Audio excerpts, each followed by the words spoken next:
Hi, I'm Glenn Fleischman, and I'm the author of the upcoming book, How Comics Were Made. And you can find out more about that book at this exciting URL that I'll show on screen in a second. But what's most exciting today is that I've got an actual cartoonist with me. So the book is about cartooning, and it's about how artists produce a line or produce colors that are taken through the printing process and wind up in newsprint. And joining me today is Georgia Dunn, who is the cartoonist behind Breaking Cat News. Hello, Georgia. Hi.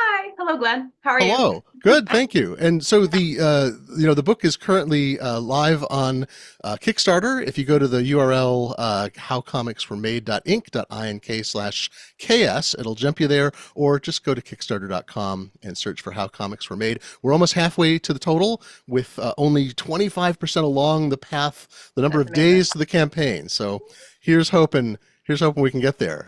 But that I'm not going to talk a lot about the book. We'll talk about some of it in context. But really, I'm here to talk to Georgia about what she does and how she works, what the strip is about, and what it's like to be a cartoonist in this modern, complicated era of syndication. So, Georgia, maybe let's start with, not everybody knows, I know it's a shock, but not everybody knows Breaking Cat News, Of even though you've course. been in syndication for a decade, and Yeah. it's a great strip. One of my favorite strips, I have to say.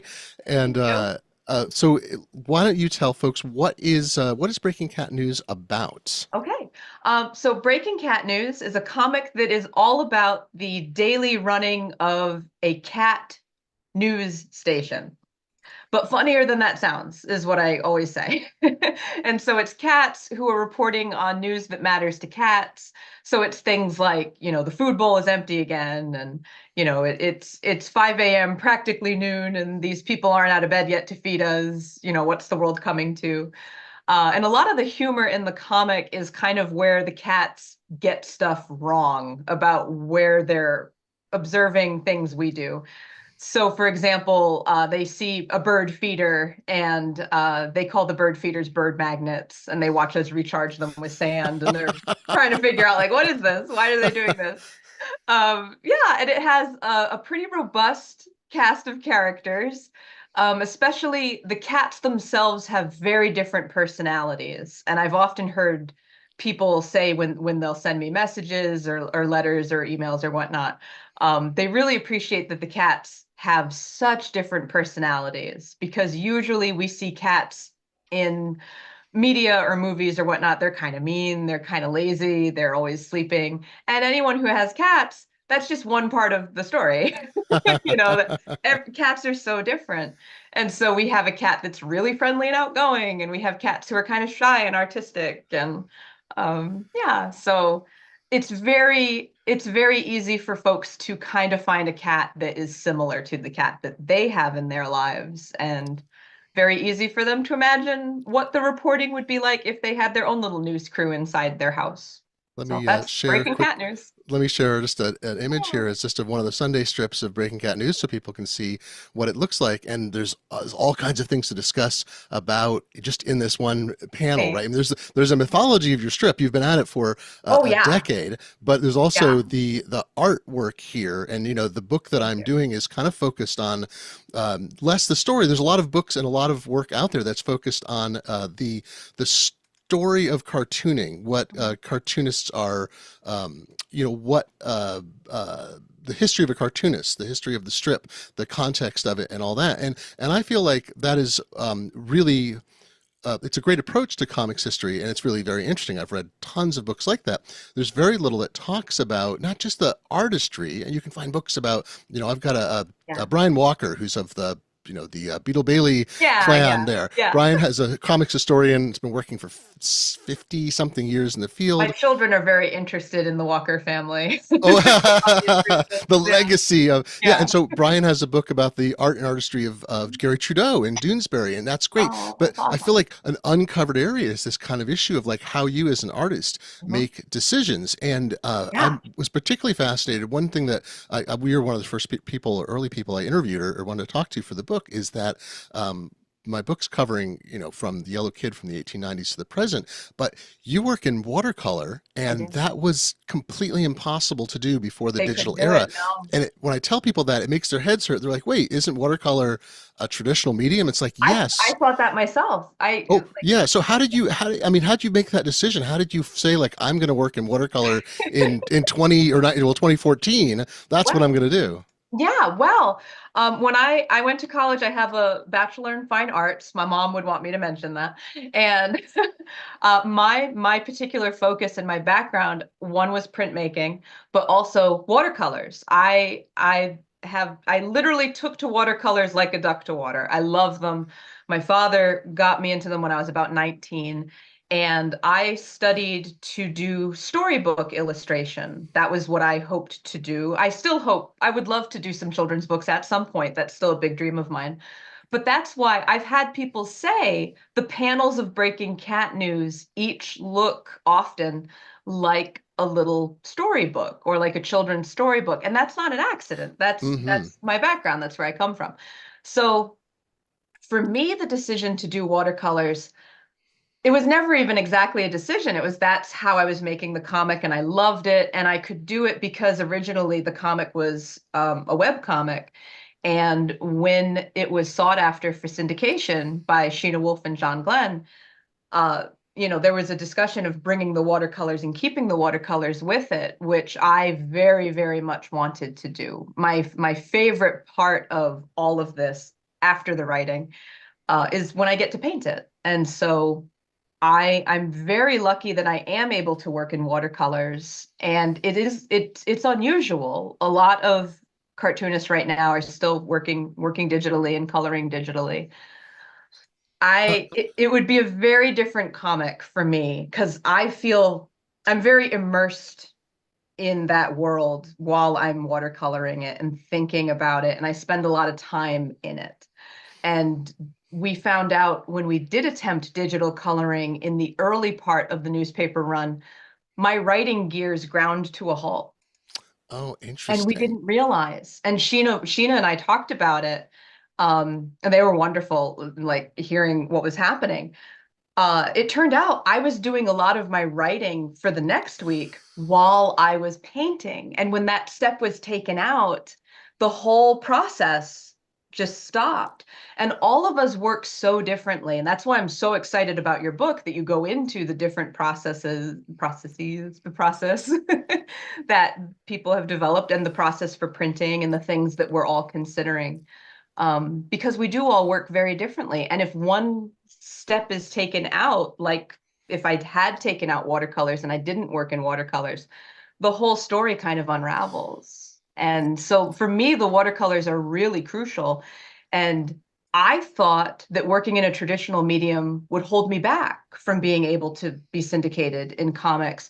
But it ended up being very different, that I happened to be working at a time when watercolors could be printed. And what a wonderful stroke of good fortune. Like, it feels incredibly a wonderful serendipitous kind of stroke of luck. So And one of the things that I've uncovered in doing this historical research is, obviously, well, I shouldn't say obviously. What will be obvious, people read the book, is yeah. that before the digital era, there's so much that was done by hand, but at times that was with painting or rolling or putting dot patterns down in different ways, and Yeah. you have these great artists, these people who are engravers and then later sort of color separators and color strippers, people who strip the pieces together, and Yeah. those folks are kind of unsung heroes. So cartoonists, back in the days when cartoonists drove gold-plated Rolls Royces down the streets of Manhattan, Yeah. long long ago, they would have staffs often, like Yeah. a Yeah. cartoonist can make the equivalent of millions of dollars a year, like a Nancy or something like that. That's And wild.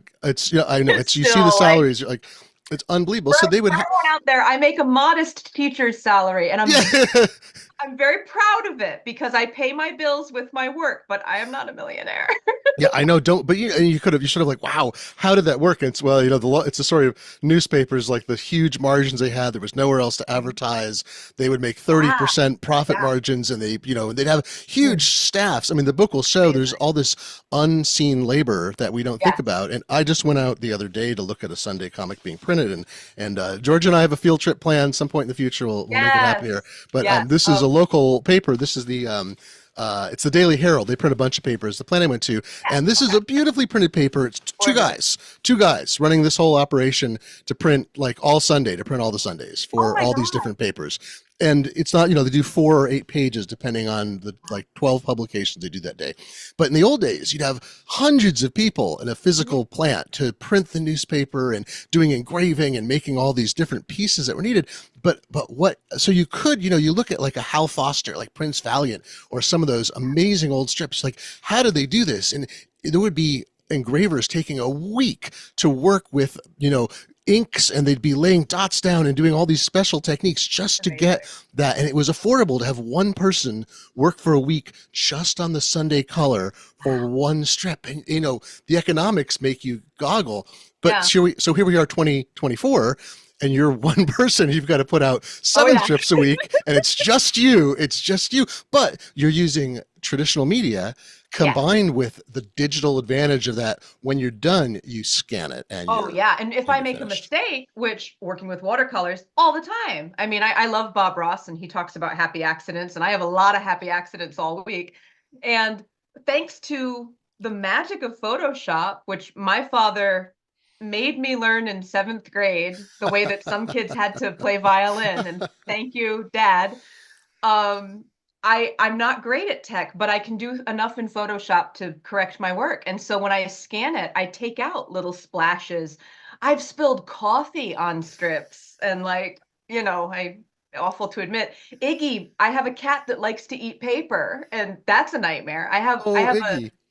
I have a yeah, he does. I have a lawyer's bureau now with like the glass doors. Oh, yeah, yeah. It's specifically to keep Iggy out. One of our neighbors was getting rid of it in an estate sale, and I got it for a song, and it's perfect.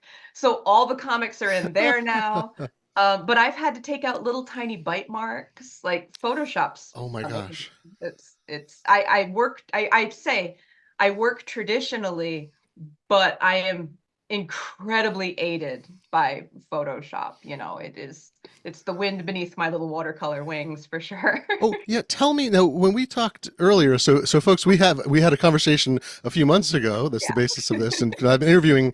Gosh, I think I'm up to almost 40 people for the book, and it's been such a delight because I get to talk to people. Everyone I talked to who knew about the book, they wanted to talk to you so Oh, good. badly. I know it's Send them my way, because it's. I yeah. mean, there. This is. I hope it's a book. Hopefully, it's the first book, because there's so much. I mean, just in researching this book, I'm thinking, God, I would love to do a book of artists sitting at their drawing boards in their studios. I've found so many Oh, amazing historic photos, and I'm like, could I just do a book where I commission photos of contemporary artists and combine those yeah. with licensed historical ones, Oh, and because it's so revealing. I mean, I'm just looking, and yeah. this isn't Well, exactly where you're working. You're in front of a I computer, mean, but this is my studio, yeah, puppet and all, who I got for $1 at a yard sale, which is ridiculous because clearly he's priceless. yes, absolutely. But yeah, this is my studio. I would like a book that had like all of that information, and also like maybe here and there like a spread of a photo of studios, like Hmm. Charles Schultz's Oh my studio, God, it's Lynn so interesting. Dobson's studio, I or was. where people worked. Like that'd be amazing. And It what tells a you so much, yeah, right? and what And a good thing to preserve too, to like have somewhere. That'd be amazing. yeah, well, but in interviewing artists about the way they work, everyone's method is so different. And some So different. people, I mean, I won't say I'm surprised, but it's really exciting to find out how many people are working with traditional media. And Yeah. I interviewed Nick Galifianakis, who at your recommendation, Yep. Yeah. who's I said been. go get Nick. Yeah, he's great. We had a wonderful conversation, and he teaches drawing and illustration, and he's at the Yeah. Washington Post. He's been illustrating there for it's got an incredible. I mean, talk about modern Oh, deals. he's Like he's been a incredible. cartoonist for the Post for 25 years, which is amazing these days. And he's got a wonderful style and great command of the brush. He's a great Yeah. draftsperson, so expressive. But he said he always teaches new students. He teaches them start with the hand, because if you start digitally, it's too easy to press controls or command Z.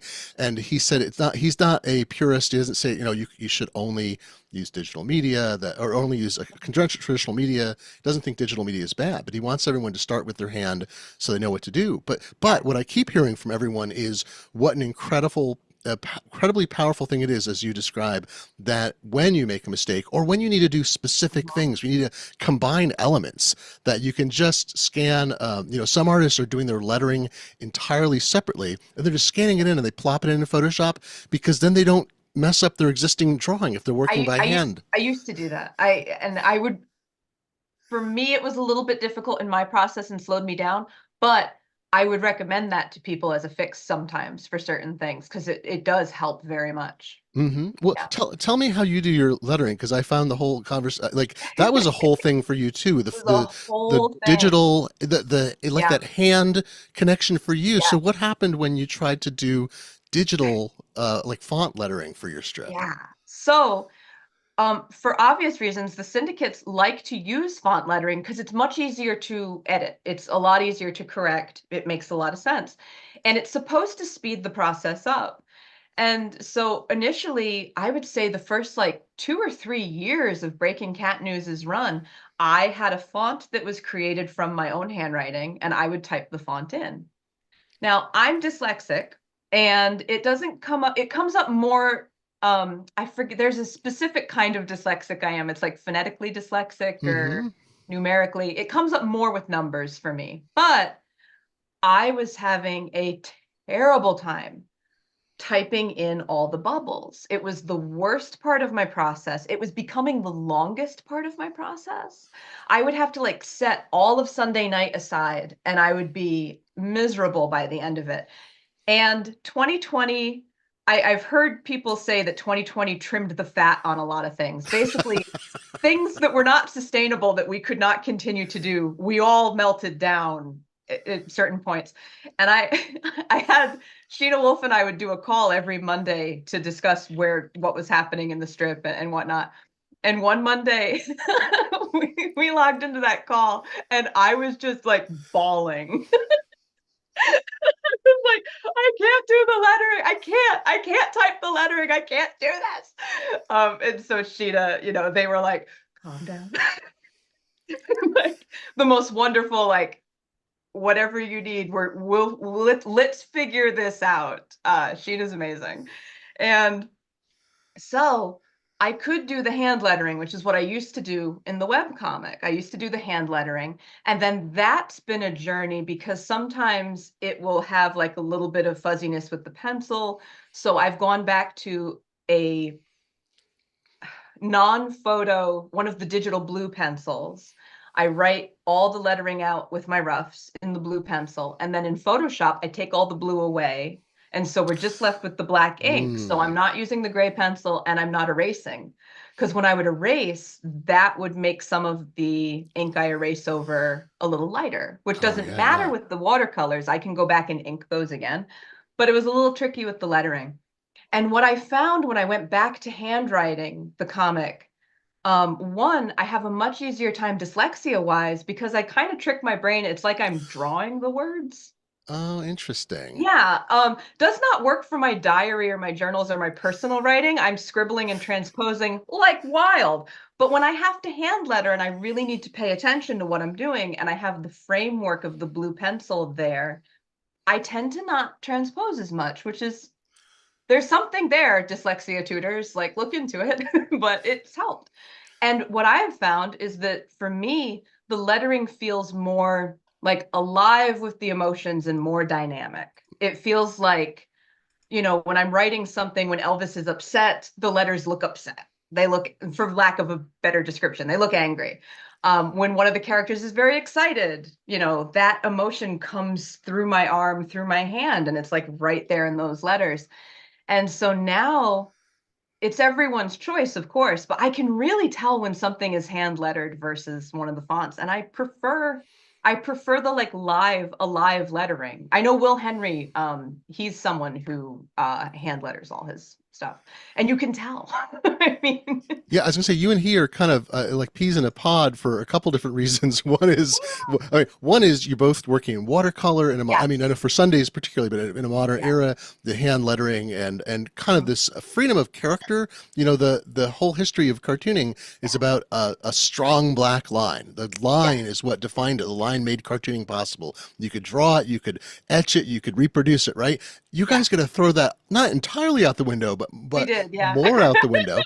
We both But the did. but We the other both is worked with these you grew like up near each other in Rhode Island, which is we like did. two recently syndicated people. I know you've been in syndication for a decade, but relatively recent into the scheme of things, all We within a short we space. came in like right at the same time.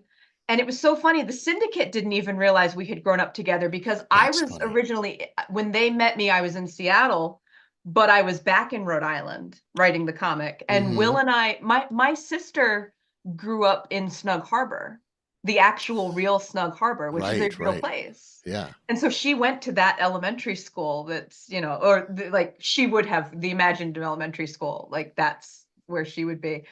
So yeah, that it's kind of funny that Rhode Island connection. Rhode Island is a very quirky, Oh yeah. incredibly creative place. And My so, my wife asked. She said, and we'll get to some listener questions in a second too. Not just my wife having asked me that. She said, "Is there a special art teacher? Did you both have an art teacher who's super happy right now?" no, No, like it's just we've wondered that too. Like, because originally when we first met, and we've Will Henry and I have never met in real life, but we talk in DMs and stuff and like, that's great. reach out with little industry things and say hi and whatnot.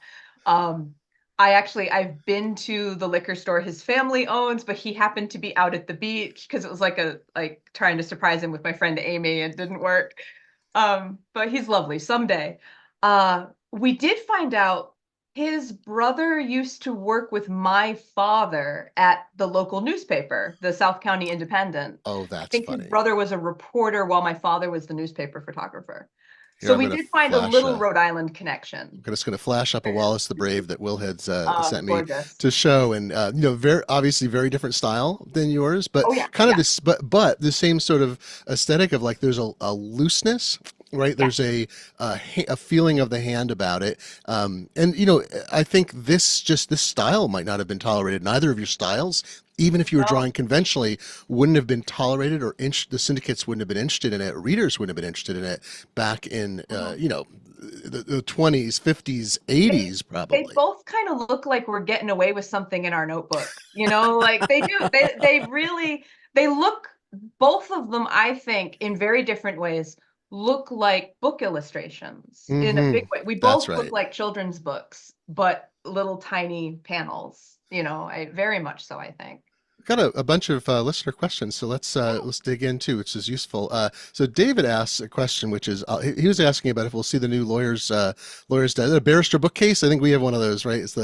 That's what Yes. my Yeah, wife's it's gorgeous. family called it. Her great grandfather was a barrister, and asked, well, we'll see that in the strip. And I was thinking more broadly too. Is I don't see any cats around you. Do you lock them out while you're doing No, they're movies? out of the room for this Because because they'd be everywhere. So the irony is they are out for right now because they would be all and Orazella is a master at turning a laptop off if I'm oh, in. that's great. Just walking around and going click, Yeah, click, click. she's Um, really good at it. I've seen Mary Robinette Cowell is a science fiction author, and she is and Mary Natier among other very interesting things. But she's been teaching her cat to talk with one of those button systems, I've and had so many readers ask me about those. it is you're like, okay, so how intentional is a cat trying to turn your computer off when you watch Mary Robinette's cat talk Mhm. on the panel where it just looks like it's wandering around and then it hits specific things with different Yeah, paws. You're like, it's turning your computer off on yeah. purpose. Oh, It's not, absolutely. it knows They exactly what it's doing. they get a reaction from you of one thing, and that's their new thing. Iggy, every single morning, I have a little ledge next to my bed, and I've put this on the TikTok account. People over there have seen it, but every morning he waits on the ledge, and when I get up, he walks through the window behind the curtain beside me and sits on the exercise bike to get pets. And he does this every single morning. And if I happen to sleep in, he's like confused and annoyed.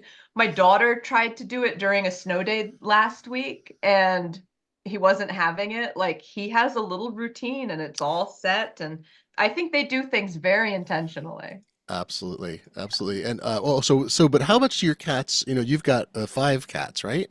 I'm Yes. counting right. 5 cats. So how much do your cats play into the story, and so, or the your surroundings? Always. I mean, always. I joke I have 5 cats, but they pay half the mortgage. So that's kind of my, my defense. Oh, I But need some cats, clearly. yeah, but it truly it helps me write the comic on the weeks that I'm very fortunate. I tend to not have too much writer's block. I also put a lot of insurance buffers in of like headline ideas and joke ideas, and I have a lot of notes.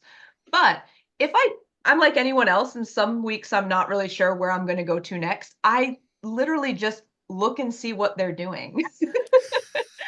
And it's pretty easy. And actually, oh, last night, I'm probably going to share this photo on Instagram later. I left out a bag of potting soil because readers know I try to have plants. I have some luck with plants. I am a little self-deprecating in the comic about plants, but I do Oh, have some luck with plants. yeah. But I had a bag of potting soil I left out, and one of them chewed through it, clearly ate some dirt, and then figured out it wasn't a bag of kibble. So, sometimes the comic writes itself. Oh my gosh. Well, then you have these overarching themes, though, too. You'll have storylines that are things like the Great Mole Battle that just concluded not that long ago, Yeah, which I think you had said you'd planned over a long over a period of very long time. time. Now, the Yeah. mole battle was a nightly bedtime story for my daughter originally. Ah, okay. And it was a bedtime story that she loved to hear. And then I was telling it at one of our local restaurants, like a diner called Jake's Cafe that I love. And she and I, over breakfast, I was telling her this story. And this was when I was planning it out already with the syndicate.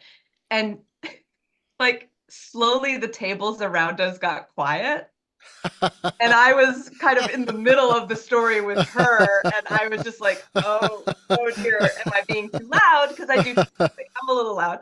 And I was like, oh no. So as the story wrapped up, a gentleman next to me at one of the tables, his wife had gone out with the toddler and he still had one of his children.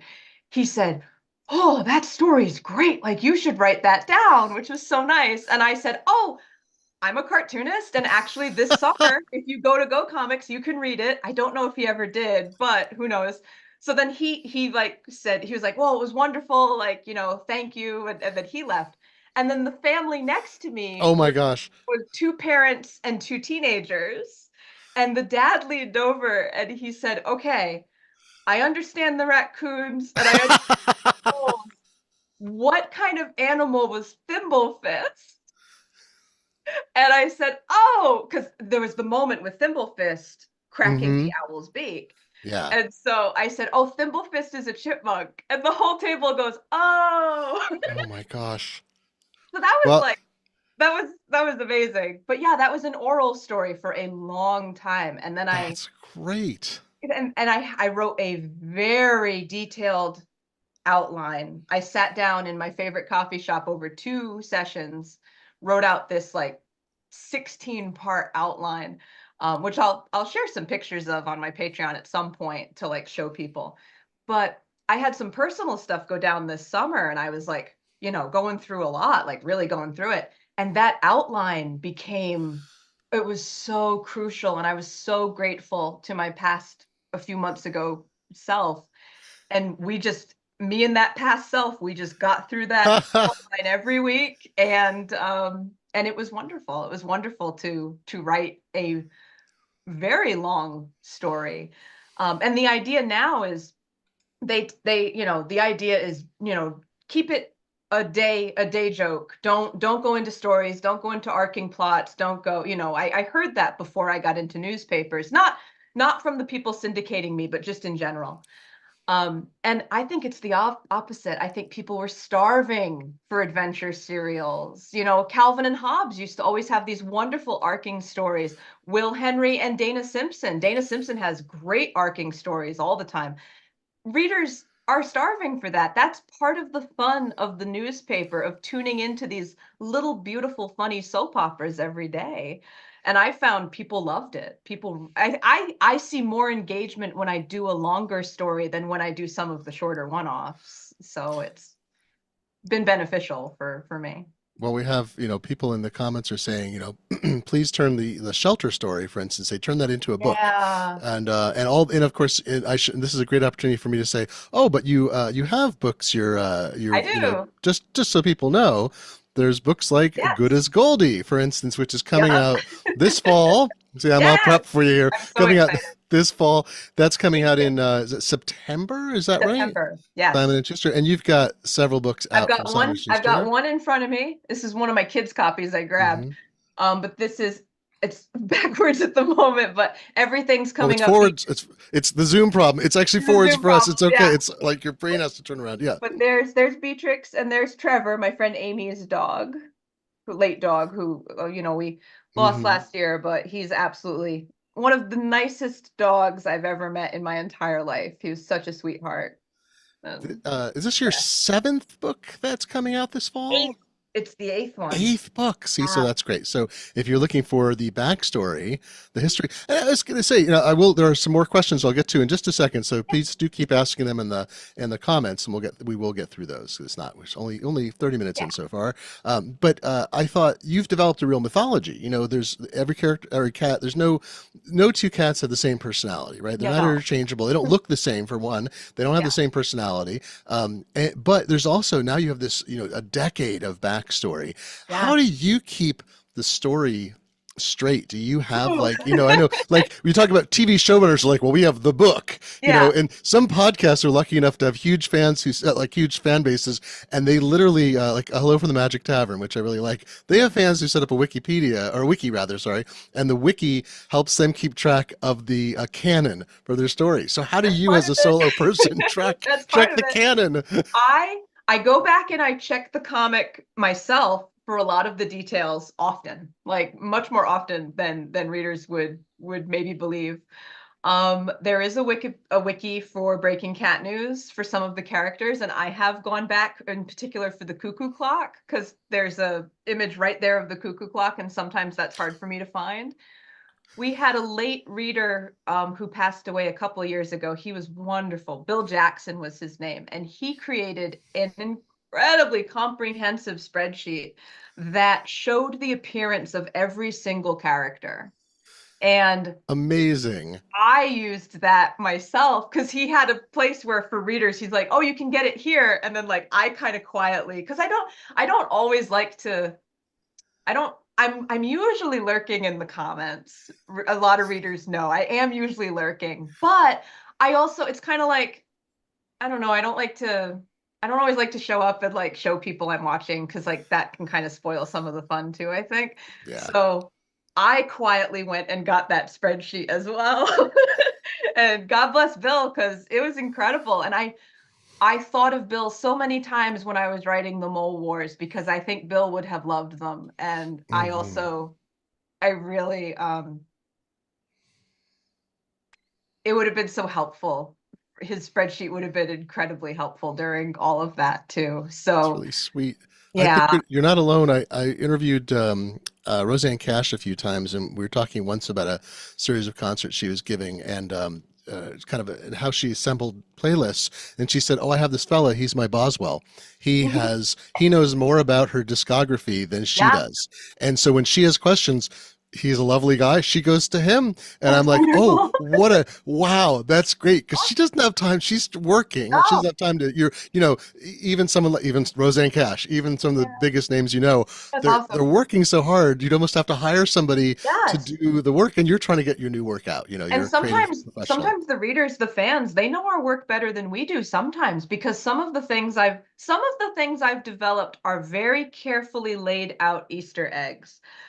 For instance, Thimblefist's thimble being returned to him by Baba Mouse 4 years ago, Oh yeah, incredibly intentional, and that I didn't know exactly what I wanted that moment to be, but I knew I wanted that thimble to really count for yeah. something. And so I leave myself all these little open doors. And so sometimes things are very intentional. And then some things I just kind of throw in there because I think it would be cute or funny at the moment. And the robber mice are a perfect example of that. They were going to be a one-panel gag, Oh, just that there really? were these little mice and they were robbers, and it was funny. And then readers immediately were like, "We want to know all about them. Who are they?" And the colors of the robber mice came from I just colored them different colors in that one Yeah, panel. So, that's you know, amazing. Now you have, but now this is that was very important. this is a new theorem, a new comics Yeah. theorem, which is the old comics theorem is if you introduce a cat into a comic strip, it will never leave, and it will Yeah. often become the most important thing in your comic strip. Yeah. All cartoonists know this. So it's like if you introduce a small child and the child like Nancy Mhm. becomes takes over from Fritzy Ritz, right? Yes. So the new one is if you introduce cute mice, cute robber mice, then Mhm. watch out. We have a number of questions, so let's take Yeah. some questions while we're going through this.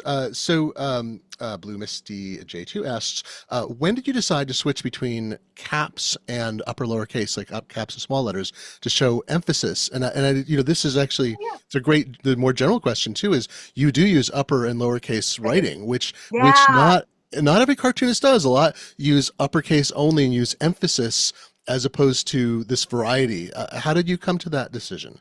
I don't know. I don't know if every like true comics fanatics I don't think will love this answer. It was never a decision, I just did it. It was how I've made comics since I was like a teenager. Here, I'm I going to show always just to I share. always just wrote the handwriting that way. My handwriting has gotten more clean in comics, like has gotten sharper, but I always just kind of wrote in like the proper English of like writing a letter, caps and lowercase and caps. And I've had then people started noticing it and talking to me about it, and I don't have a great answer for it. That's just me. Like, and so when you look at the lettering for Breaking Cat News, you know that's Georgia Dunn's lettering immediately, Absolutely. because that's just I tend to think that our comics sort of look a lot like ourselves. Like if you meet Dana Simpson to me is Phoebe, like really like and Phoebe and Marigold and Phoebe and her unicorn. Well, That whole she's a world little looks marigold too, though, right? yeah, she's a little Yeah, marigold too in like really wonderful ways, really amazing, wonderful, magical ways. yeah, Um, but her comic looks like her.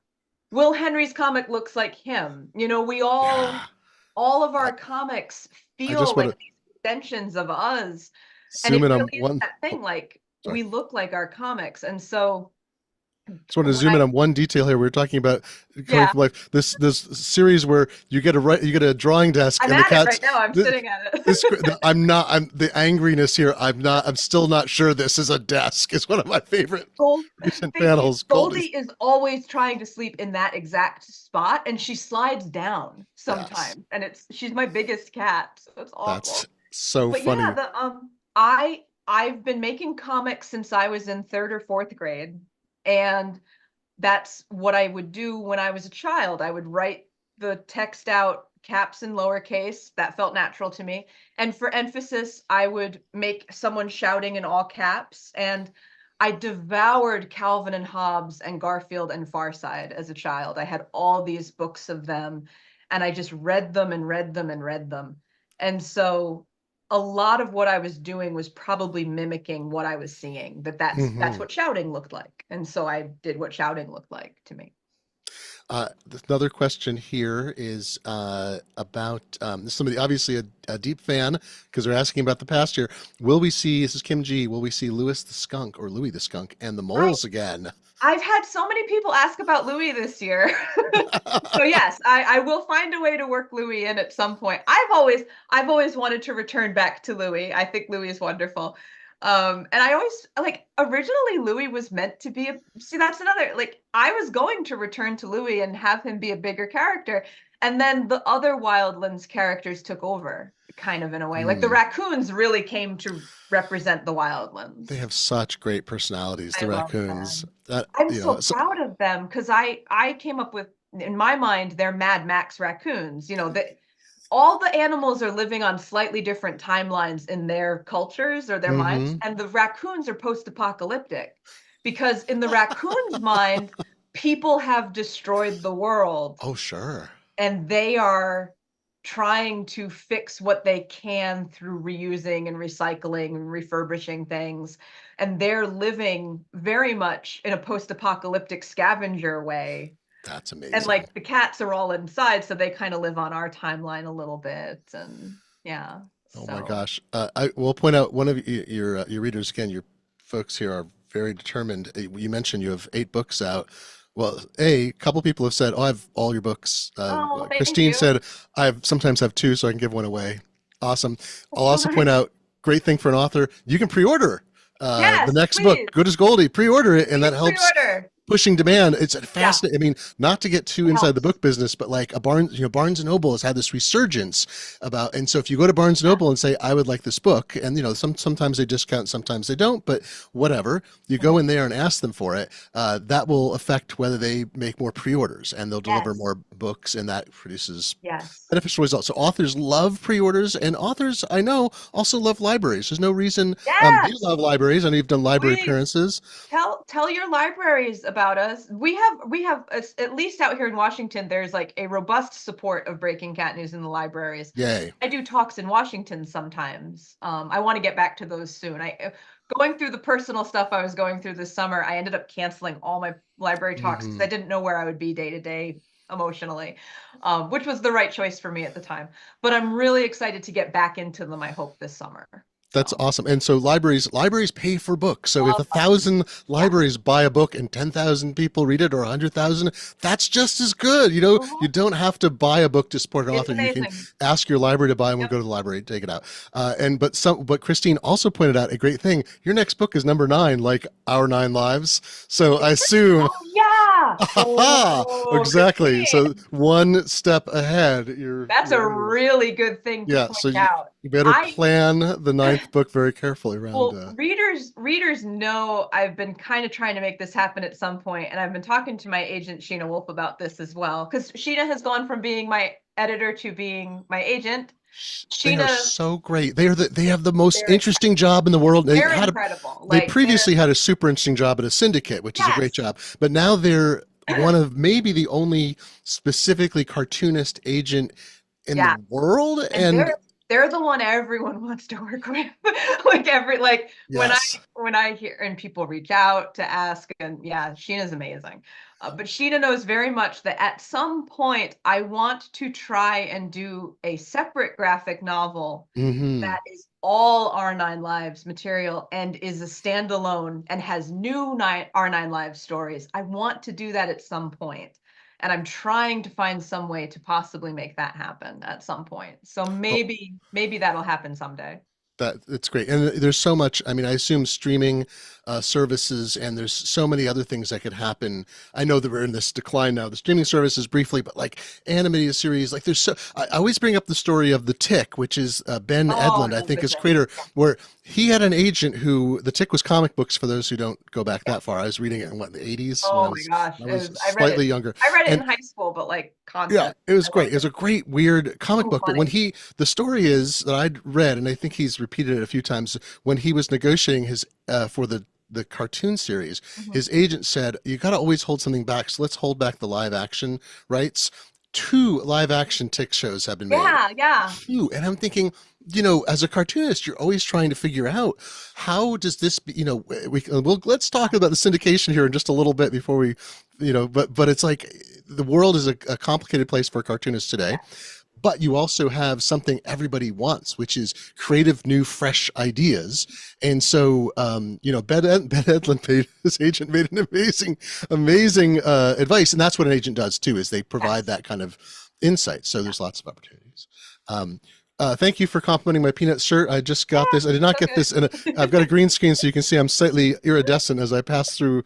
This is a real space behind me. It's just not behind me. It's a different part of my office. So it's real, but fake there. It's confusing. David asks, this is a question every cartoonist gets, and it's not, you can guess which one it was. It's not question number 1, where do you get your ideas? We know it's your cats. Question number 2 is, how far ahead do you have to work? And I also want to say, how hard is it for you? Because the answer to Ah, that is a huge, every cartoonist so has a different answer.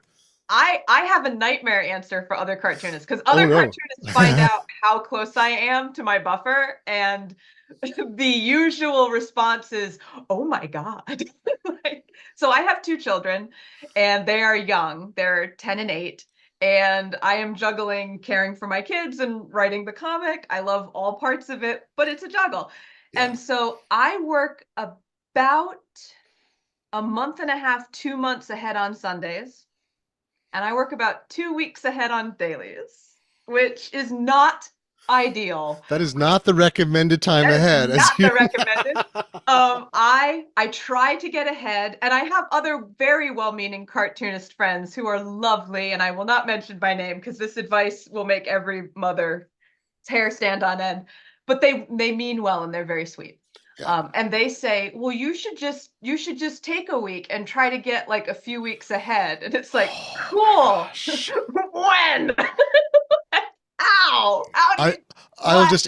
I will just get one of my butlers Yeah. to take care of the children for a few weeks while I recline in my chaise lounge and And work on. even if I could do that, my mind would never acclimate that fast to that Oh my gosh. situation. Wow. It'd be hard. So Yeah.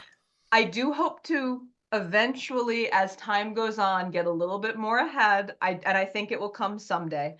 But at the moment, I just kind of go with it. I'm like, okay. And sometimes it's to my benefit that I can do something I get an idea for right away. And sometimes it helps that it's only 2 weeks ahead. And I have friends who are political cartoonists, and the political cartoonists are rock stars. Their buffer, I mean, they have things built ahead that they can pass into, of course, but they're often working like 24, 48 hours. Oh, it's. They're I so I found some think Mike. of them when I feel stressed, and I think, well, it's not that bad. Mike Peters does what's it called? Mother Goose and Grimm is the Yes. daily he does, but he was a daily editorial cartoonist or a regular editorial cartoonist for many decades. Looking at his archives at Billy Ireland, he would actually fax a oversized version from wherever he was living to, I think it was a paper in DC, and they would shoot from that to put it in the paper because he Oh, was working wow. like hours ahead. And you're like, I mean, Yeah. now you could scan it and whatever, but the Yeah. fax machine was the exciting scanner of That's the awesome. 70s and 80s. I'll tell you, there's a great story, and this will be in my book, actually, is something I uncovered a few years ago, is Gary Trudeau did a week of strips in the 1970s, 1973, the week that John Ehrlichman resigned. And he Oh, was working at that point 4 or 5 weeks ahead, which was, this is still in the metal end of yeah. the transition of metal, but still, so this is, you got to get the strips, they have to shoot them, they have to make prints, they have to send out flongs, which look like, Yeah. wait, I'll bring out visual aid. Flongs, which look like, these are uh, paper mats that were Oh, used to cast, oops, I've got it amazing. upside down, I think, that were used to cast metal plates that look like, grab a Mhm. metal plate out of the oven. So this whole process plus a lot of others were Yeah. involved in getting things out. And so I have a sheet of these strips, and they did not run. And Trudeau, they had to swap in, I think, a reunion series that was complete a week early. And so some of those comics, these are never before seen Doonesbury strips, will be in my book. Oh, Uh, wow. That's awesome. and Gary's very nicely said I can use them, which is very helpful. But it's a fascinating period. It's, Ehrlichman resigned. Trudeau was this incredibly powerful political voice about Nixon and the White House, and in a way that I don't think we even perceive today that someone Yeah, could no. be have that power. Excuse me. And then the funny part too is Ehrlichman liked to collect comic originals. And so he would write cartoonists, and there are letters in Trudeau's papers at the Yale University Beinecke Library that I have copies of now, where Ehrlichman writes and says, "Hey, can I get the original of this? Yeah, you kind of took me to task, but I want to put it up on my wall." And you're like, "Oh my God, the nerve of the guy who then That's went to prison, right?" Yeah, that's wild. That is so Oh wild. my gosh. Well, let's see. There's another question here I don't want to miss. Nina asked, I've only read Breaking Cat News for about 3 years. Was there ever a library cat?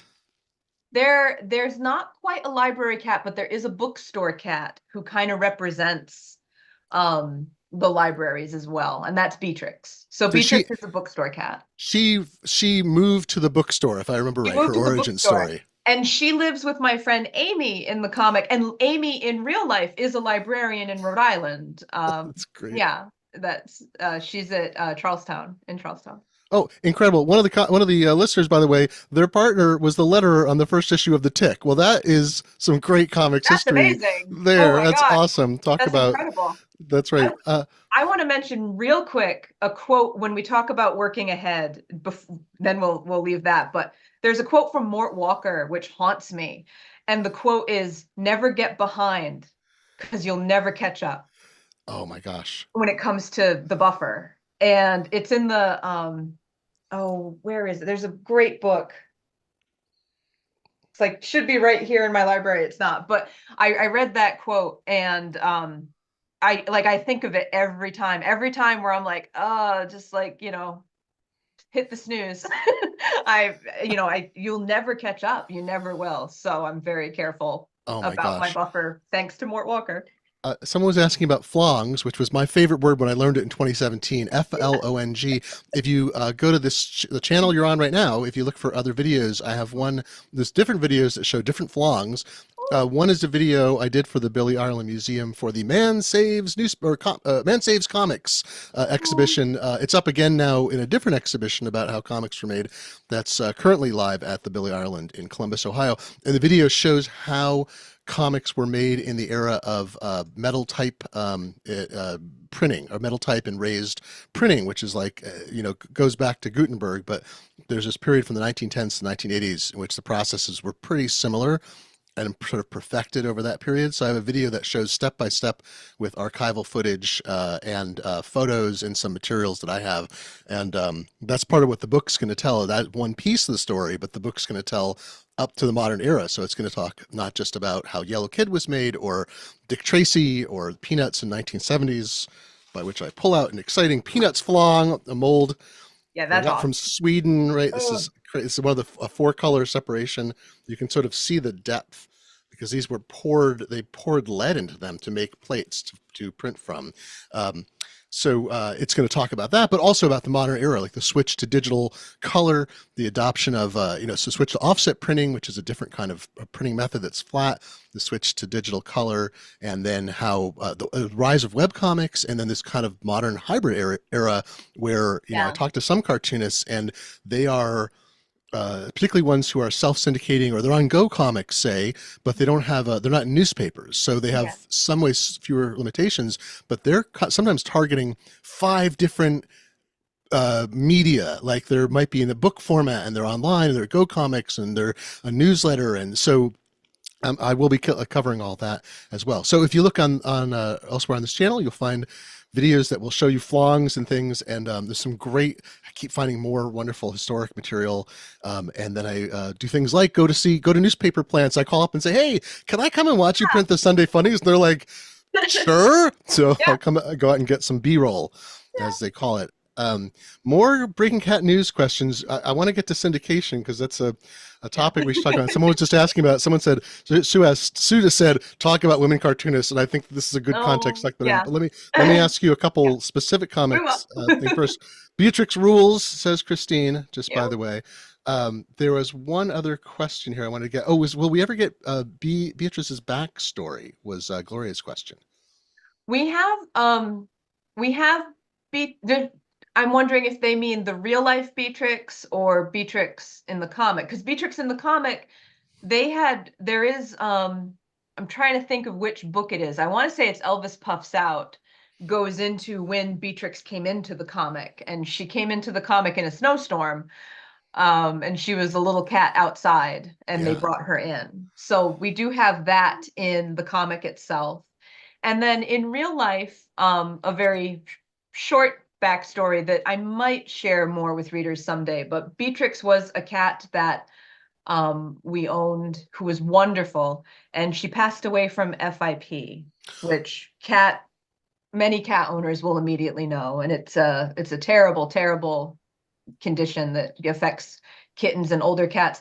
And in the last few years, there's actually been some very exciting developments with it medicine-wise that might have Oh. saved her. So Oh. I know I mean, my heart breaks for Beatrix, but I'm so happy for other cats and other cat owners that hopefully they don't have to go through what we went through. And in real life, she passed away at about 4 months. So Oh. So I you got to real keep telling her story though, oh, and I do. I realized I realized subconsciously I brought her into the comic at that same age, and everything else. And she came in originally because I wanted them to have an intern. And so it felt right to have her as an intern. And then keeping her in the house with the other cats would have been so hard because we did lose her. But my friend Amy had met her in real life and was a really good fit to adopt her in the comic. So For being Breaking Cat News, you do have some very nice dogs also, I'll just point out. thank you. Yeah, we do have nice. I get a lot of compliments on having a dog in the comic who is sweet and shy and anxious. And that was Trevor. I mean, he's a wonderful dog, and he's exactly as he is in the comic. This is obviously the problem with pets, and this is one way that you celebrate them in your strip, is that they have these short lives relative to ours. And my younger did a lot of dog sitting, and and Oh, all the dogs they sat are now gone, and it's oh, it breaks your heart. it's You're awful. like, oh, sometimes too young, and sometimes The after, worst. but we try to remember them. They were great Mhm. companions to their owners, and we got to spend time with them. And you love these animals, and so being a storyteller, you get to extend their lives in a new Yeah. way, which is And must be nice. and I made an agreement with the readers many years ago that none of the cats in the comic will ever die. Yeah, you Because have previous cats, I know they're now, ghosts, but that's for okay. Those are, storytelling purposes, I do point out I made that agreement about the cats. oh So, no! Uh-oh. Readers, listeners, you heard however, it here first. Uh, however, but yes, and so we'll never lose any of the cats. And that's why time froze in the comic after a couple of years, because oh, we would I have lost see. Baba Mouse. Right, And I right, did right. originally I kind of wanted the comic to wrap up with maybe Baba Mouse passing, and then you see this torch being passed to Beatrix will be, eventually the new Baba Mouse. And then I realized I could do that without killing People are being so good about staying on. So, and we're still talking. So we're going Yeah, to talk a little bit more. But I'll give you a yeah. couple quick questions. David asked, "What's the actual drop dead deadline?" And I know, I have I a think I great know the answer about that. it's terrible, right? I found a thing in the Billy Ireland. Billy Ireland absorbed the International Comic Museum, Mhm. which was run by Mort Walker and Brian Walker, founded in the 70s, Yeah, I think. Because Mort saw, this is Beetle Bailey's creator, right?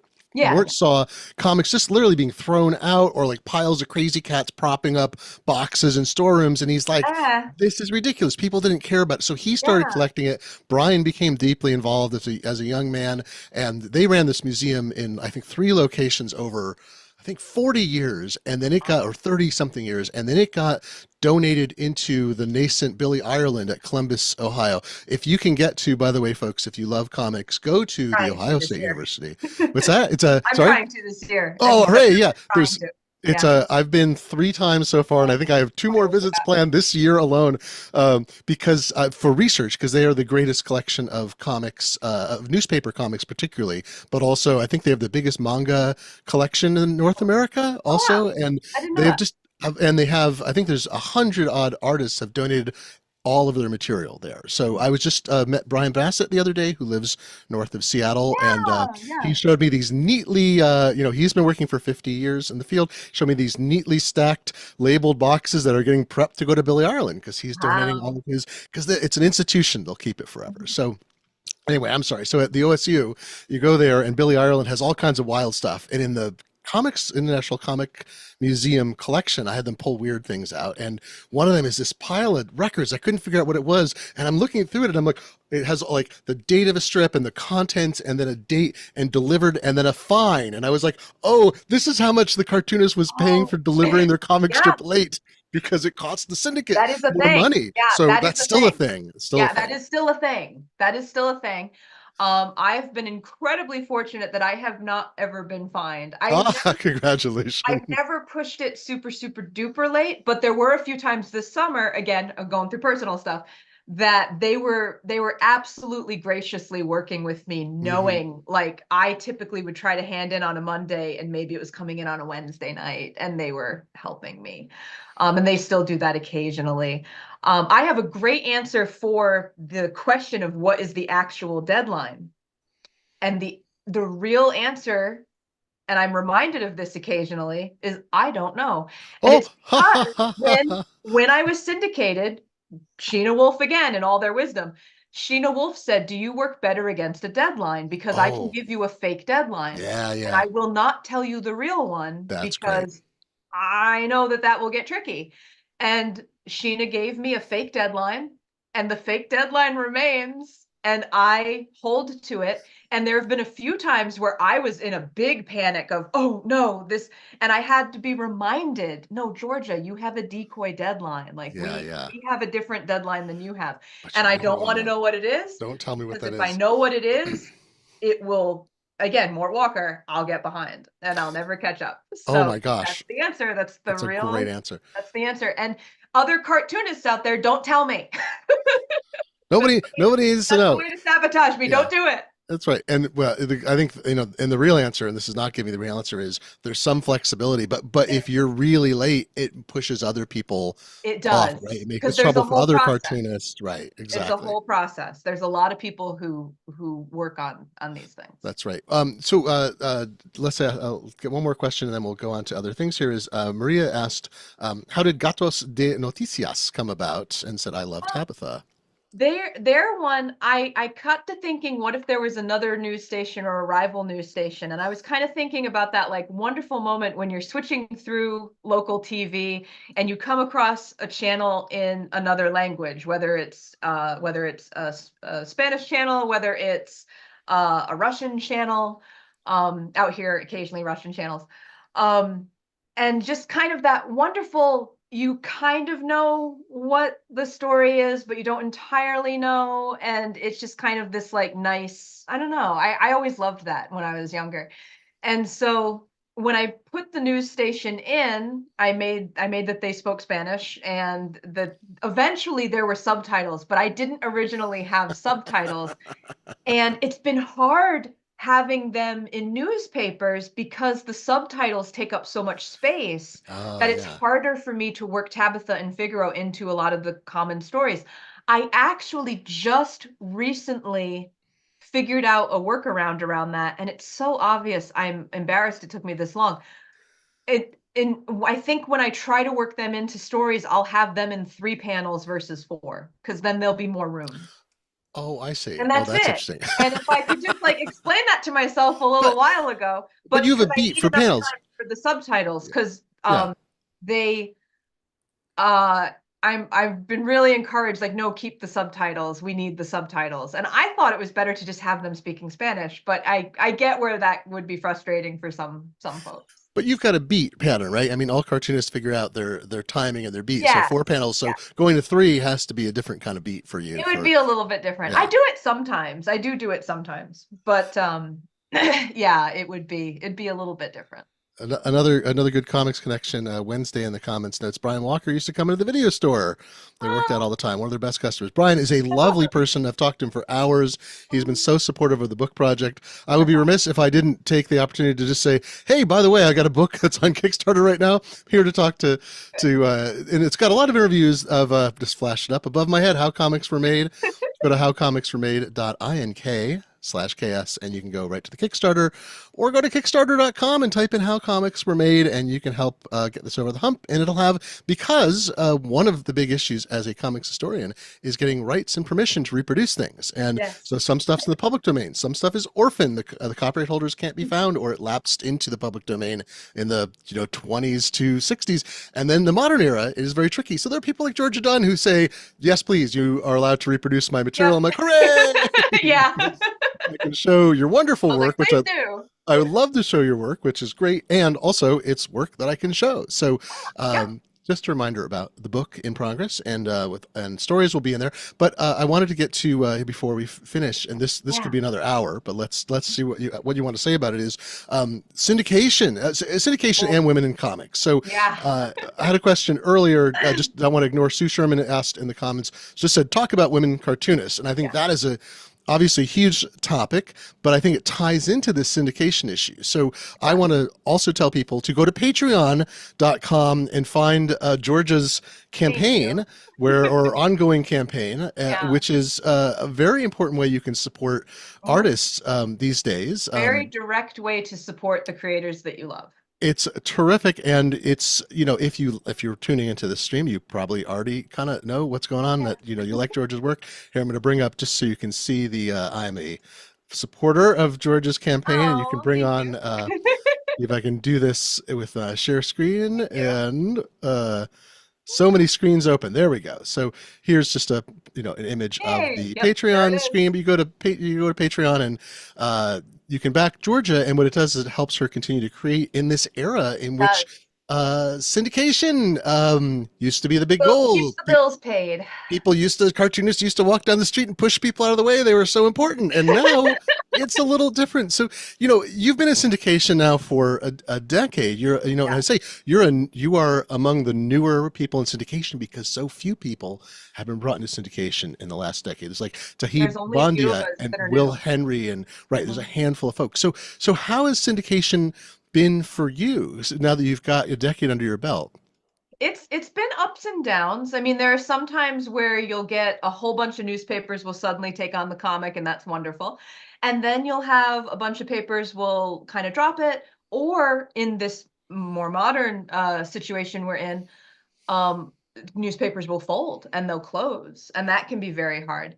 And as you know, and as many of the folks watching right now know, five newspaper groups this year decided to restructure their comics. One in particular decided to restructure, and um, these newspaper groups in this restructuring, they managed to drop every woman cartoonist in America. Yes. Oops, a daisy. And I've had Coincidentally, I'm uh-oh. sure. And I've had a lot of people. So obviously everyone is wondering, how is this decision made? And in particular, lawyer friends and lawyers I know have reached out and they really want to know how the decision was made. Because if it was a cold, hard data kind of decision, that's important because apparently everyone is looking to make a Mm, precedent case where it comes to a decision made by hard, just looking at the data or whatnot, because of AI and algorithms coming on the right. tide. And they don't think an algorithm made this decision, but there's some precedent to begin. So that was very interesting. I hadn't thought of that part of this, and that's a very new kind of thing that's been reached out about. But it does seem that somehow this decision was made in a very, I would imagine, bland, scientific, by the numbers way. And there wasn't a human touch at the end of it to go, well, hold up, it's only dudes. We should probably never let anyone know this, or we'll get, there will be consequences. Hmm. And so somehow it happened. The only of these 350 newspapers, and I want to do a shout out to the Daily Cartoonist immediately because they've been Yeah. they've been covering this for a few months, and they also, when I first said all the women had been dropped, I thought I was saying the most obvious thing in the world because that's what I saw. But I've had so many people reach out, and in the Daily Cartoonists write up on this as well. They just hadn't, no one had realized. A lot of people hadn't realized it had only been the women. And sometimes we don't understand something unless it's like affecting us, and I get that. I don't think there's this Machiavellian plot to overthrow women, but I think we've been overlooked in this situation, and I think people didn't notice, and I didn't realize people didn't notice until I was like, "Whoa, hey, help!" And they've been awesome. And in their write up, they went into the statistics and the nitty gritty of five newspaper groups. Here's how this shakes out: 350 individual newspapers. They are running one comic credited to a woman. It's For Better or Worse, Lynn Johnston. And this is not a call to touch that comic. I've No, said we that all to love Glenn her. already. We all love her. I love For Better or Worse. If the legacy comics are there, I think there should be some classics in newspapers. And I've said to Glenn, if I could handpick the classics in newspapers for myself, I would go Peanuts, Garfield, Calvin and Hobbes, Far Side, For Better or Worse. There's enough, Lynn Johnson wrote enough content to easily rerun. It makes sense why she's there. She should be there. Um, but that's the only one that made it through. And also Luann has an uncredited to Karen Evans, but it's Hmm. uncredited. Right. So only one is credited to a woman and it's in reruns. And we're here. Like I'm here. I'm working very hard. The other women cartoonists are working very hard. And I've also the older comics have shut newer comics out of the newspapers. Right. And Right. I want people to consider, Peanuts is a great strip. I again should be in there. Love Peanuts. There's enough content there to keep going. But I want people to consider, what if in the 70s, the 80s, the 90s, this situation was happening and they shut out new cartoonists and all you had was Beetle Bailey and Blondie and Peanuts back then, and you didn't get the new comics. Do you know who you would lose? Calvin and Hobbes, Far Side. That's scary. And that's what's happening right now.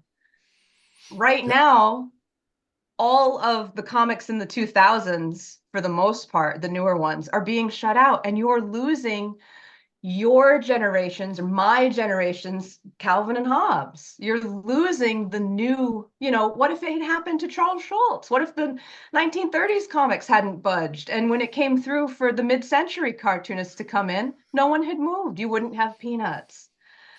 It media is supposed to refresh. You're supposed to have new music. You're supposed to have new movies. And sure, there's supposed to be moments in those new movies and new music where 42-year-old me is kind of looking and kind of like, oh, that's a little different. I don't know that that speaks to me, but my daughter is rocking her little socks off, loving it. And that media is supposed to grow up with us and evolve with us. Well, And if you don't have the newer comics in the newspapers right now, you are looking at a very grim end to an art form that has been around since the 1700s, there's largely beautifully untouched there's in. a kind of blandification that's going on too. So it's they Yeah. cut out we lost nearly every in this particular decision, all but one woman cartoonist. But it's also just a small set now. Like they've picked a set and that's Hmm. what's running. And Yep. and I wouldn't criticize. I don't think I'd go in and criticize and say, well, you shouldn't run this, you shouldn't run that. Yeah, Or I have it's my favorites, right? But it's like I think is it 30? I think 60. They've taken newspaper editors' ability away, who used to be able to. Oh yeah, yes, the Gannett 34 for the 200 yes. newspapers, right? So it strips everybody knows, and most people like many of these strips, and some of them are relatively like they're people who started, say relatively recently, 20 or 30 years ago, not Yeah. necessarily 50 years ago, but some are strips that are multi generational. Some are, Beetle Bailey started. Gosh, I Yeah. don't know. He's in the 50s, I think now. We're on almost the third generation of that family, and nobody wants to say, "Oh yeah, Greg Walker, stop doing Beetle Bailey," because Yeah, that's and that's rude.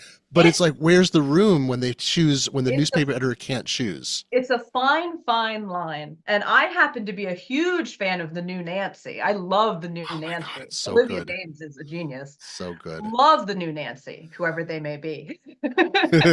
Right. But there is a place for the legacy strips, of course. And there's no part of me that is like, burn it all down. No, you want to make But the pie higher, as they used to say. yes, expand the comics Yeah, section, make it a bigger expand it.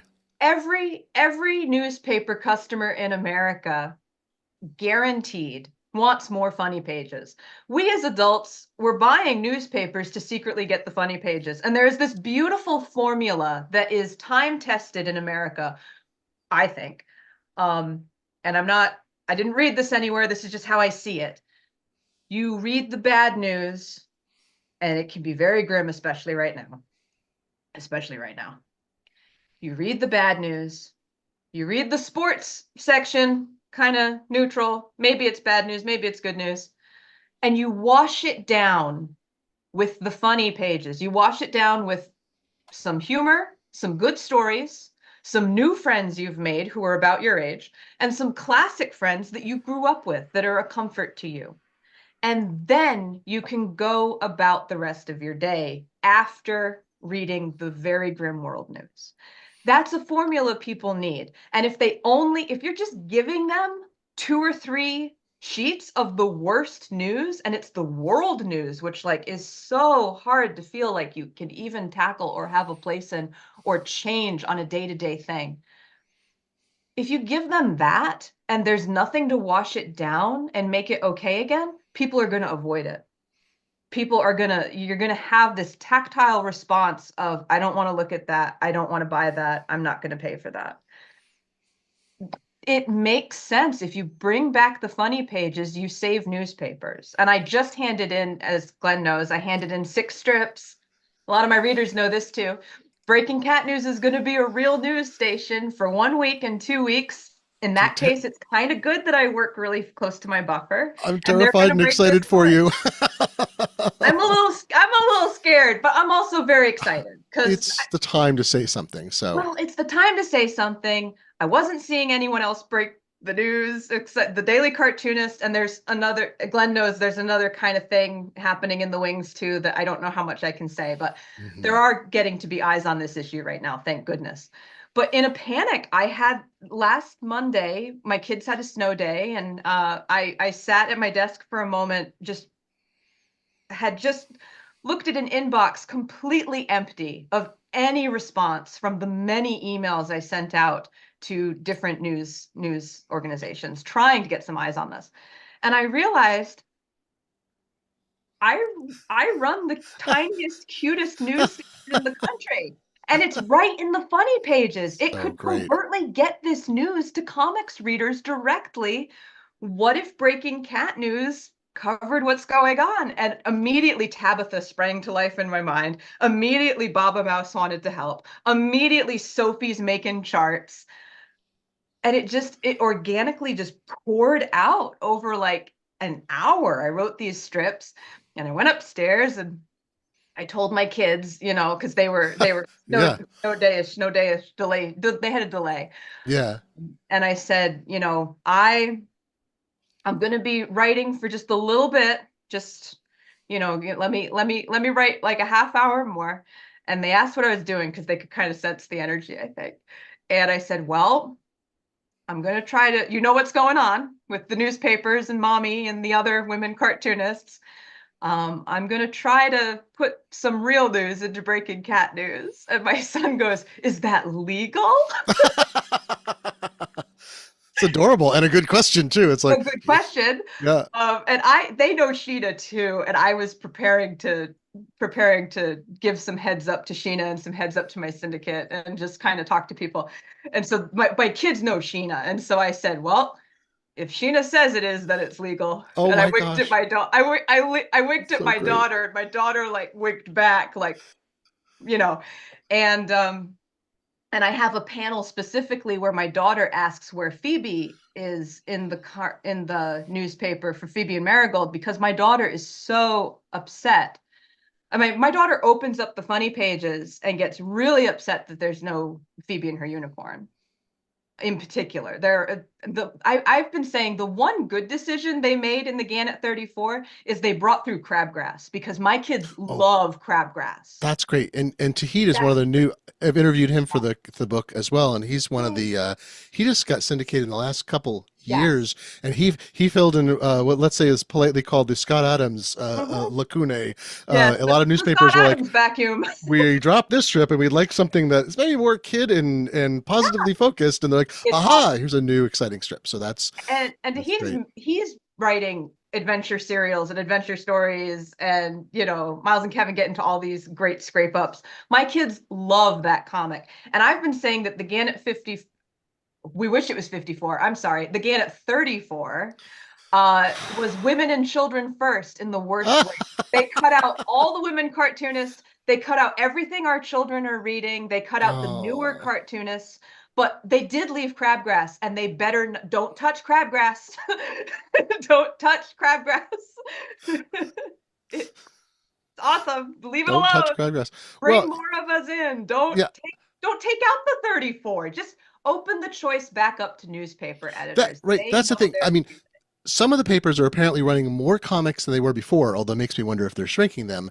I've heard some stuff about that. they're Yeah. getting, I mean, and this is, I have no inside knowledge whatsoever, but they're clearly, they've negotiated with the syndicates for better pricing because they're Yeah. running them in more papers and they're running them uniformly. That has to be the case because otherwise they wouldn't do this because there'd be no Yeah. advantage to them. Also, having seen newspaper composition systems, having just been at a newspaper, it's a lot of newspapers are centrally printed even when you think they're printed locally. Yes. So there's systems, and especially Sunday comics and things that are printed, can be printed ahead of time. So there is some consolidation issue going on in printing plants for chains like Gannett, and has that's been happening for a long time. So there's all of these economic forces, but it feels like, are we at the death of the newspaper? Not yet, but boy, this certainly feels like one of those big gongs that's going off, the warning bell that says, well, if they start making the comics as and it's again, say not the particular cartoons they've chosen, but the sort of they've taken out different voices, so every comics page feels more or less the same, Yeah. and a lot of the comics are kind of on similar themes. So there are a lot of stuff is kind of or older cartoonists or older comics. It's appealing. It's clear they've tipped it mostly to an older audience, which they know Yeah. is still reading comics. But so this is the path outward for, I mean, I worry about folks like you, obviously. And, and Brian Bassett has been cartooning for decades. He was one of the people who, Red and Rover, which is a very Yep. sweet strip, also, beautifully I drawn by love hand. Red and And Rover. Red and one, Rover is awesome. it's a great strip. And, he lost out on that too. His was one of the ones cut. So it's not like, They took out a lot of the comic. It's and it was, again, I do think it was probably like a hardware data decision, but they took out a lot of the comics that make you think and make you feel. yeah, well, They there's no took the Mary ones that Worth. connect Yeah. directly to your heart away, because a lot of the comics that are left, I would immediately say, for better or worse, Pearls Before Swine, Crabgrass, they make you think, they make you feel, for sure. But we Hmm. all know there are some rusty dusty ones in this mix that are they're not hitting your heart that hard, Well, there's the like they're, gag strips, this, yeah, and the people who make the strips call them the gag strips, like Brian yeah, Walker and the yeah. the And group there's a that he place was. for them, for Yeah, sure. Like absolutely again, in I the want to see the mix. funny pages expanded. I just want I there know, to be room for all of you it. would think, There's but only there's yeah. only like maybe 100 of us. Like there's not a lot of It's us. Just it's like, also what newspapers are today, though, unfortunately. And by the way, I should point out, since I know I'm keeping an eye on comments. People are, yes, very proud of you. Go Tabitha, go oh, thank Georgia you. and Tabitha. People are, you have supporters in the Keep that comments. momentum in 2 weeks Oh when my the gosh. internet comes for me. Oh, I know, but I don't know that they will. But the thing is, newspapers these days, because the families that own them for Mm, generations sold, because of the economics of it, and then the yeah. companies that bought them often sold to venture capital A lot firms, of private hedge equity funds firms. own them They're now. mostly, what is Yeah. a newspaper today? It's a real estate business where they're trying to sell off the valuable assets of the newspapers, which are often buildings in downtowns, move their stuff off, close down the printing plant, fire the staffs, and see what the minimum viable product they can get as they ride it down to the bottom and extract value. So There are also, and I don't want I to. wish I was a communist. I'm not. No, I know. I'm a capitalist, and so I'm talking from a No, strictly no, I get capitalist it. I get standpoint. it. There is also, like, I won't name names, but there's also stories in the industry of smaller papers who gutted themselves to avoid being bought as Absolutely, capital, and like, what absolutely, heroes? That's wild. yeah. That's like Star Wars stuff, you Well, know?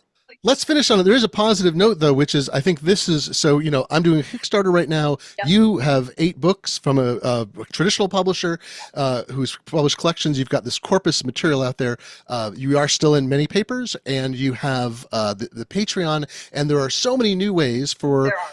cartoonists to find an audience. I mean, we've had 90 And people tuned in for an, yeah, I mean, I could talk to you all day, but like we're almost yeah, at an hour and a half. This is your audience. These are people who love your work, and being able to find and connect to that audience is, at least there is that advantage. And I know you had a great response. Tell me about the response on Patreon after you told people. You said oh my bluntly, I gosh. just lost a third of my papers. Ugh. People were incredible. Overnight, my readers made up that lost income, and then a little bit Incredible. extra too, which has been like amazingly heartening and encouraging. Really, if you can, some of the best ways to support cartoonists right now, the cartoonists that you love, find them on Patreon if they have a Patreon. My cartoonist friends, please get Patreons. Like I all my creative friends, and I have friends who are artists, writers, musicians. Go on Patreon, please connect with your audience directly. Give them a way to support you directly. They want to. You are working hard. They understand you're working hard. We had patrons hundreds of years ago who kept us going, and that's how arts survived. So it's a good thing. It's a really, really nice thing. So find your favorite creators on Patreon, support them directly, and also subscribe to Go Comics. Or if your favorite comics are over on King's, I know King just did Comic a Kingdom. new way to Oh, support them. I'm sorry, and I should point out, people did say like if we subscribe to Go Comics and favorite your strip, like That the one helps us. you do get a piece that it I is do. a I revenue stream from that. absolutely do. No, I do. And those clicks on the page, because of the ad revenue that I get a piece of, and it's a significant, I Oh, get 50%. I get a 50% ad revenue. well, and people can order That's prints from there as well. They can get I prints get 50, directly. I get 50% of the prints See, immediately. it's really lovely. And Go Comics is incredible. They've been Go Comics, Andrews McMeel, my syndicate. They are incredibly supportive of creators. I love them. I had meetings with them this week about all of this stuff happening. I mean, they immediately like talking to me, supportive, like wonderful. Um, so, they're trying to get these comics into newspapers. And I will say, I have faith in local news coming back. I have a huge faith in local news hmm coming back because I think that we have a need to tell each other what's going on. And we have a need to be really connected to our communities. And I think that that can be weirdly homogenized and suppressed for a little while by these bigger groups, but it won't win out. There's a need for local news that will never go away. And I think that we will see, and I don't know when, but I think we will see smaller papers start to rise up again by people who are hmm fed up. And the local folks will go to them immediately because they're not the watered down, you know, Associated Press, everything. Why am I getting stories from Texas and Washington State? Yeah, I had to stop subscribing to my local paper because I felt there were 3 local stories a day, and Everyone and had it was to. so expensive. I realized I'm paying so much, so I subscribe to Go Comics. I Yep, subscribe to Comics Kingdom, which is King as do I. Features.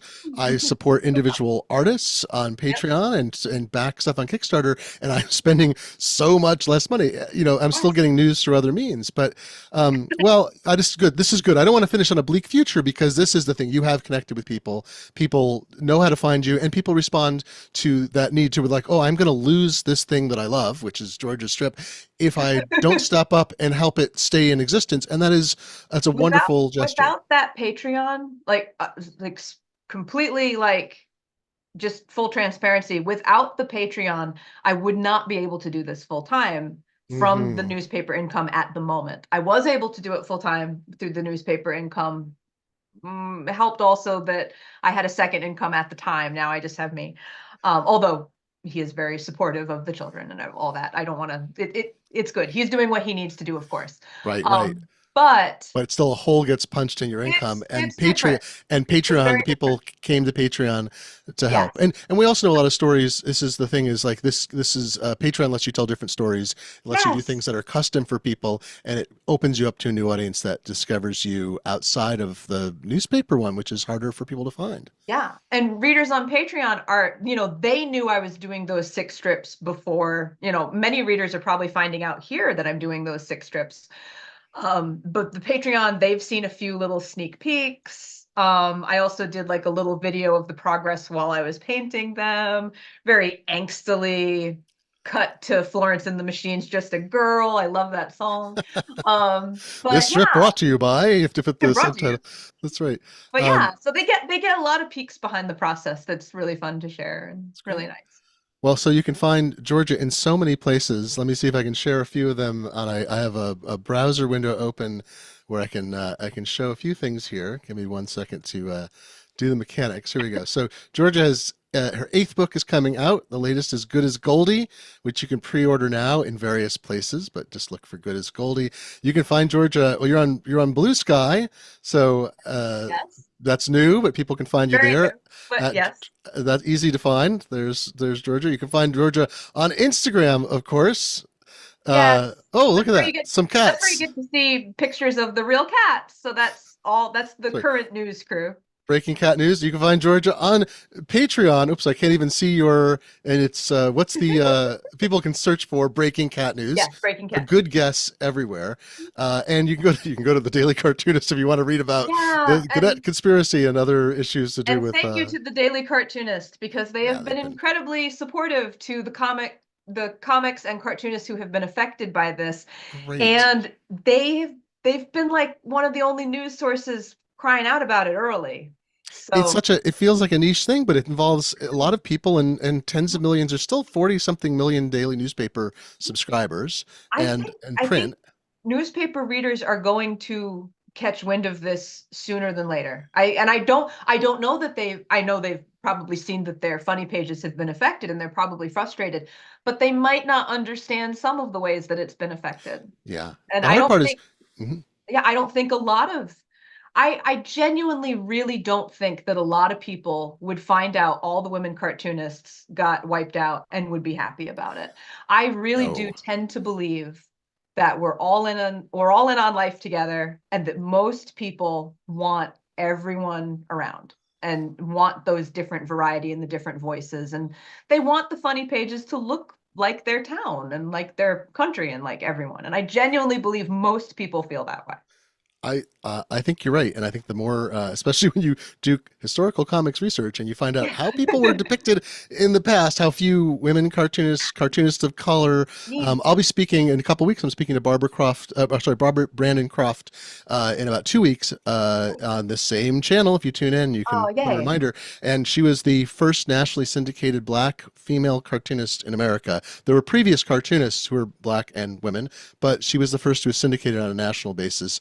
Uh-huh. And she has a book out last year, and we're going to talk about that. Her father was one of the first male Black cartoonists syndicated in America, and they have a traveling exhibit. Her father's passed away, but there's a traveling exhibition of their work that's out. And so, they were rare on the comics page.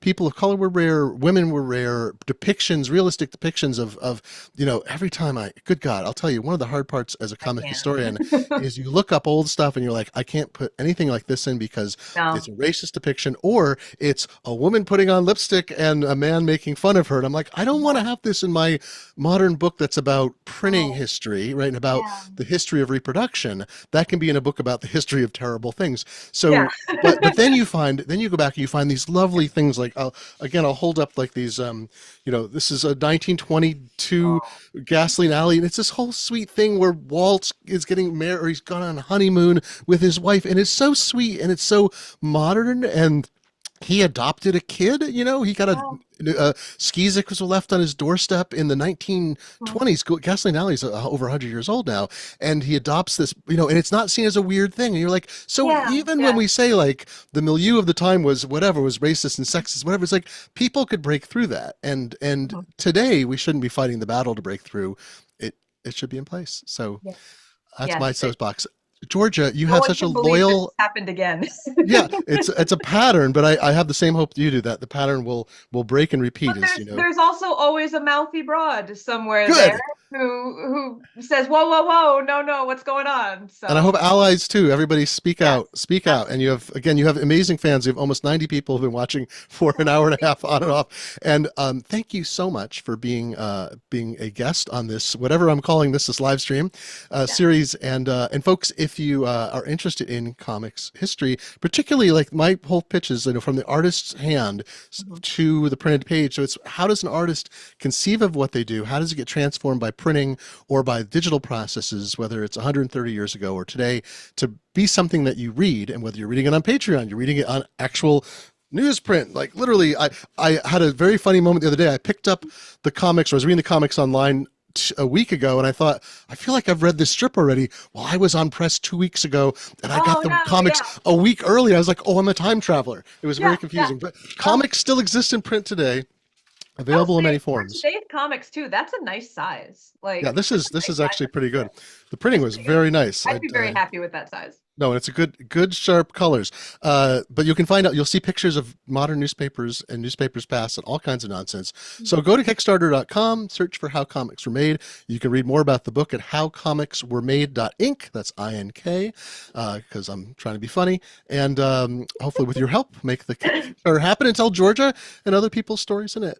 Yeah. Thank you, Georgia. Thank you for asking questions in the, I hope we got to enough of them. If you haven't asked, add comments to the video at the end if you've made it this far, and because we can see comments later on the video and talk about them then. All right, I'm going to take us offline. All right. Thank so you much, everybody for Glenn, watching. and thank you for everyone who watched. Thank you. And we are offline.